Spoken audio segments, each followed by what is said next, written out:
Audio Jungle.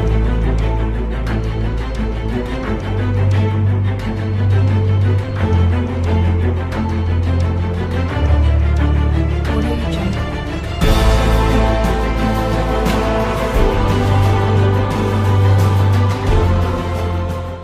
Symptoms.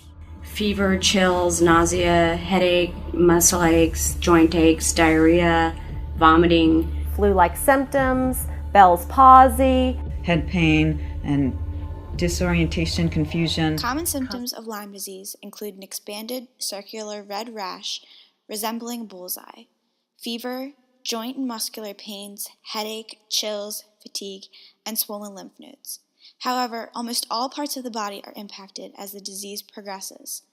Because Lyme disease has many symptoms that overlap with other diseases, it can often be misdiagnosed or untreated. Dr. John Alcott talks about two phases of Lyme disease. Most people are aware of the first phase of Lyme disease.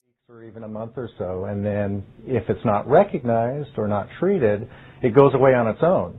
But the problem with Lyme disease is if that early phase isn't recognized and treated, there's a second phase, a late phase that happens months or even years later, and that late phase looks like a totally different disease. The deer tick has a 2-year life cycle in which it requires 3 blood meals. It is infected by its first blood meal and can pass on the infection to a human. A vector-borne disease is a disease transmitted by a living carrier that transports an infectious agent from an infected individual to a susceptible individual. Lyme disease is the most common vector-borne disease in the United States. The genome of the bacteria is the most complex of all known bacteria. According to the EPA, the incidence of Lyme disease has doubled in the United States since 1991. Specifically in Maryland, the CDC has recorded an incidence rate of 13.5 confirmed cases per 100,000 people. In 1990, the amount of confirmed Lyme disease cases in Maryland was 238.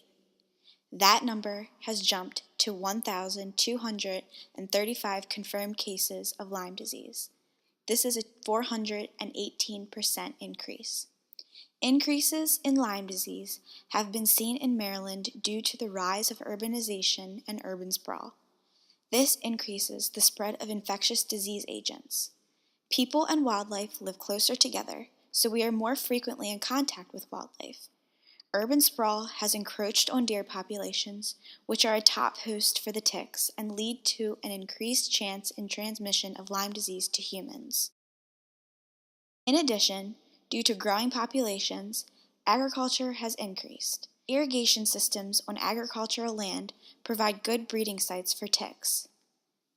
These potential breeding sites are what put farm workers at a greater risk for contracting Lyme disease.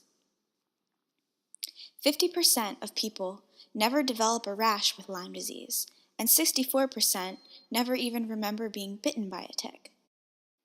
The at-risk population include pregnant women and children who need to exercise extreme caution while outside. Lyme disease can be successfully treated with antibiotics, especially if treated early. 10 to 20% of patients have persistent or recurring symptoms following antibiotic treatment and are considered to have post-treatment Lyme disease syndrome.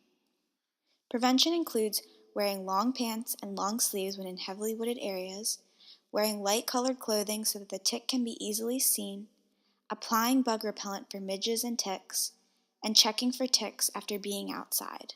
I'd